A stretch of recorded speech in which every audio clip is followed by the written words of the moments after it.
मैं रोकूंगा आपको। बड़ी खबर है इस बीच, एनएसए डोभाल ने कई देशों के एनएसए से बात की है। बड़ी खबर है, जापान, रूस, यूके के एनएसए से बात की है।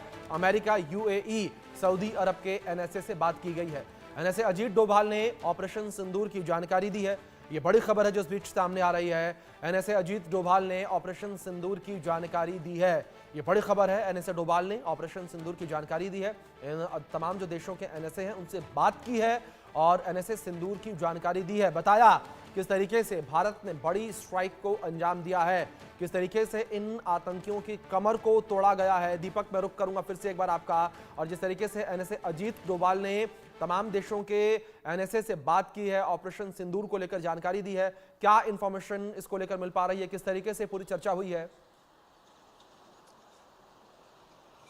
देखिए, ये इसलिए भी जरूरी है क्योंकि ये तमाम वो देश हैं, चाहे जापान हो चाहे वो रशिया हो, तमाम ये वो देश हैं जिन्होंने भारत को ये कह दिया था कि हम आपके साथ हैं और आतंकवाद की इस लड़ाई में हम आतंकवाद का पुरजोर विरोध करते हैं और आप जो भी फैसला लेंगे आतंकवाद के खिलाफ इस लड़ाई में हम आपके साथ खड़े हैं। तो इस साथ के बाद और अंतर्राष्ट्रीय पटल पर जिस तरीके से जापान हो, रशिया हो और बाकी तो इजराइल हो, इन देशों से जिस तरीके के भारत के संबंध हैं वो किसी से छिपे नहीं है और वे लोग भी जानते हैं कि भारत एक शांति का टापू है। भारत में बापू की पूजा आज भी की जाती है और भारत इस तरह की चीजों को अंजाम नहीं दे सकता। तो भारत जिस तरीके का देश है, उस तरीके के देश होने के नाते जिस तरीके के साथ उसकी घटना होती है, जिस तरीके की हरकत पाकिस्तान जैसा देश करता है, इसी को लेकर ये रणनीति जब बनाई गई थी कि अब एक ऑपरेशन चलाया जाएगा जिसका नाम सिंदूर रखा गया। इस ऑपरेशन की सफलता के बाद अब जो एनएसए है दूसरे देशों को, उनके साथ जानकारी साझा की गई है कि इस तरीके का ऑपरेशन था, इतने बजे इस ऑपरेशन को अंजाम दिया गया, इतने आतंकियों को मार गिराया। ये इसलिए भी जरूरी हो जाता है जो साथी देश हैं अंतर्राष्ट्रीय पटल पर, जब किसी तरह की स्थिति चाहे यूएन की हो चाहे तमाम दूसरी, और जब कभी इनके साथ की जरूरत होती है तो आपको एक एक चीज साझा करनी होती है क्योंकि इन लोगों ने भी आतंकवाद को देखा है और ये लोग भी जानते हैं कि आतंकवाद का कोई चेहरा नहीं है। क्योंकि बिल्कुल दीपक, बिल्कुल ठीक कहा आपने, आतंकवाद का कोई भी चेहरा नहीं होता और इसी आतंकवाद पर भारत के द्वारा एक बड़ा प्रहार किया गया है। टीपी त्यागी साहब लगातार बने हैं हमारे साथ डिफेंस एक्सपर्ट के तौर पर। त्यागी जी, एक बड़ा सवाल आपसे यहां पर यह है कि क्या अब पाकिस्तान जो है वो पारंपरिक युद्ध की ओर बढ़ेगा या पाकिस्तान के द्वारा कोई रणनीति बनाई जाएगी या पाकिस्तान अंतर्राष्ट्रीय मंच पर जाकर न्याय की गुहार लगाता नजर आएगा? पाकिस्तान क्या करेगा ये तो हम नहीं बता सकते हैं, लेकिन क्या कर सकता है वो बताते हैं।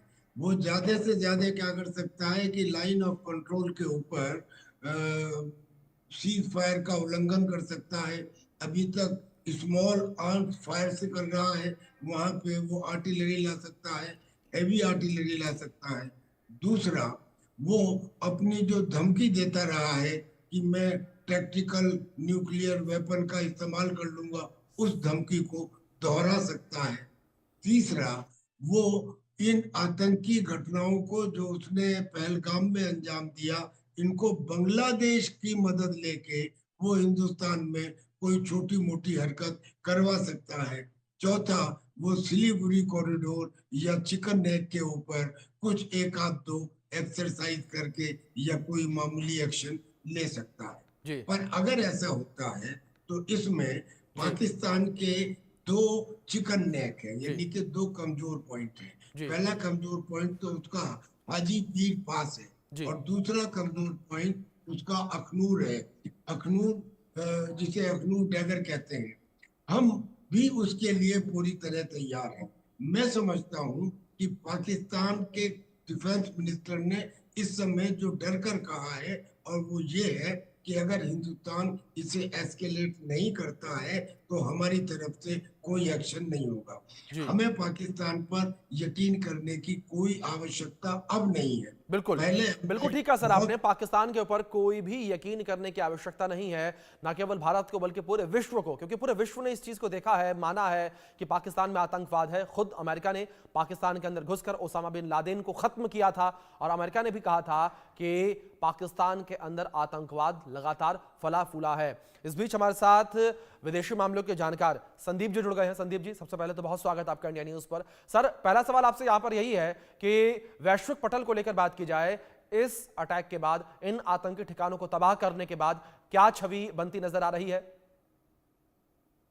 देखिए, भारत की छवि तो वैसे ही जैसे कि पहले थी, और जी। क्योंकि पहले मैं इसलिए कह रहा हूं कि भारत ने ये क्लियर किया था ग्लोबल कम्युनिटी को कि हम आतंक को खत्म करेंगे, आतंक को पनाह देने वालों को खत्म करेंगे। जी।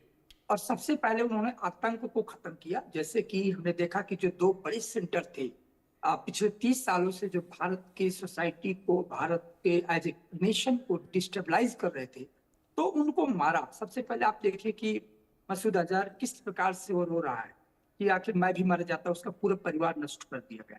दूसरी बात है कि हाफिज सईद के जो अड्डे थे उनको नष्ट कर दिया गया। ये वो सेंटर है जिनको पाकिस्तान पिछले